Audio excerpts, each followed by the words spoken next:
Welcome back to another Explainer. Today, we're diving straight into a totally fascinating, measurable reality that literally surrounds every single one of us, human energy fields.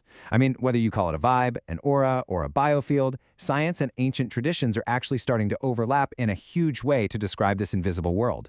So, get ready, because we are going to break down exactly what your energy field is. And more importantly, we're really going to focus in on the details of how it expresses itself through 12 very distinct aura types.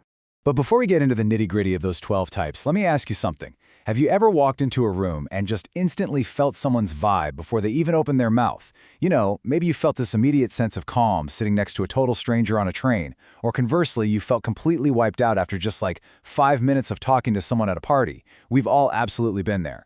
Well, that feeling isn't just in your head. It's an actual energetic transmission. Your body is physically receiving and processing subtle information from the environment.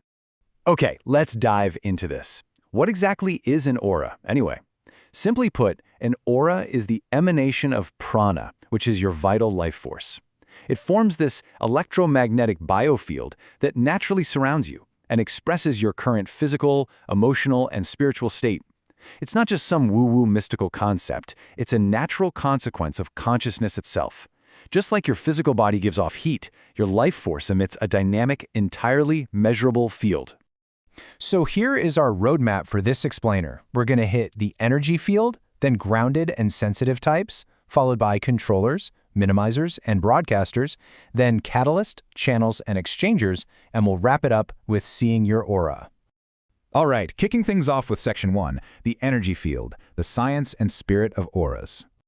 So according to Eastern traditions, we don't just have one single body. We actually possess a whole 7-body system that moves from our gross physical form out to increasingly subtle layers. The aura you hear about all the time, that's the etheric or pranic body, and it extends about 1 to 2 inches beyond your physical skin. It acts as an exact energetic replica of you, and it's fueled by prana, energy we absorb from sunlight, really high-quality food, and deep breathing. But what's really wild is that modern science is totally catching up here. Technologies like gas discharge visualization and biofield analysis can now literally measure these electromagnetic fields and the biophotons streaming from our cells. So your physical body, it's just one layer. This etheric body acts as a dynamic, pulsating mirror of everything happening inside you. Let's move to and see how this builds into Section 2, grounded and sensitive types, deep roots and open receivers. Let's get into the details of these first few aura types. First up, we have Type 1, the tree people. These souls move through life with this incredibly deliberate, root-like intention. They are never rushed, and they act as the absolute anchors in, say, a chaotic office. If you sit next to a tree person for 20 minutes, your own breathing will naturally slow down and sync up with theirs. Next is Type 2, the energy sensors. These guys are the ultimate empaths. They walk into a room and instantly read the emotional residue. They know who is secretly upset or who just had a fight before they even walked in the door. But a word of caution, without proper boundaries, they can act like energetic sponges and absorb everyone else's baggage. Then we've got Type 3, the cosmic connectors. These people are like living barometers. They're completely tuned into the Earth's frequency. I'm talking feeling energy shifts during full moons, sensing approaching storms, even wild animals approaching them without fear. Their awareness extends way beyond their physical body, letting them to directly experience the living energy in absolutely everything around them. Moving right along to Section 3, controllers, minimizers, and broadcasters, modulating the field. And this brilliantly illustrates the stark contrast between two very different energetic approaches. Over on the left, we have Type 6, the aura farmer.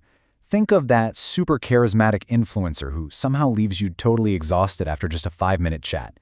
They intentionally cultivate and project a very specific energy, maybe it's authority, maybe it's intense charm, for maximum impact. Their aura is heavily pushed to the front. It's compelling for sure, but it often leaves you feeling drained because, on a subtle level, you're sensing an incomplete, performative energy. Now, on the right, contrast that with Type 5, the field minimizer. These people maintain this profound energetic humility. They're the quiet listeners who naturally invite your deepest secrets. They literally pull their energy field in close so they don't disturb the environment. Being around them feels like a drink of cool water. Their contained energy unconsciously signals deep safety to your nervous system, which makes you just naturally want to open up to them. Rounding out this category, check out Type 4, the vibrational bouncers. These are those resilient folks who can endure totally chaotic, draining environments, like an all-night party, and magically reset their energy almost instantly. They maintain this pristine core stability despite intense external chaos.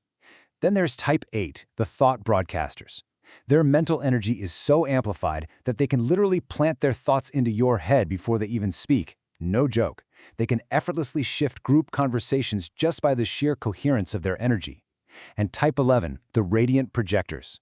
Unlike the aura farmer who forces that frontal projection we just talked about, radiant projectors naturally and effortlessly expand a spherical, high-frequency light in all directions.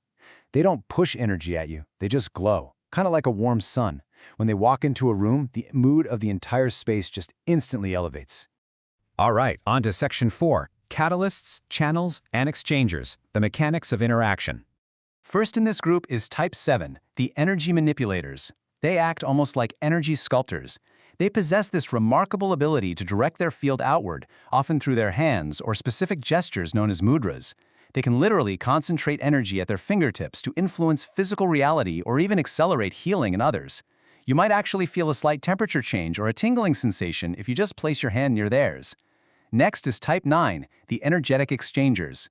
These people operate like tuning forks and are the ultimate collaborators. When you talk to them, your own battery actually charges up. When they connect with someone, they establish a perfectly balanced energy circuit, so instead of draining you, they amplify the energy for both of you, leaving everyone in the interaction feeling expanded and brighter. Now, what's really interesting about this slide is the massive contrast in how energy is processed here. Type 10 is the balanced channel. These rare souls maintain perfect equilibrium. They can take in highly chaotic, extreme energy, process it completely vertically through their system, and release it without any distortion or lingering residue. They are literally the ultimate calm in the eye of the storm.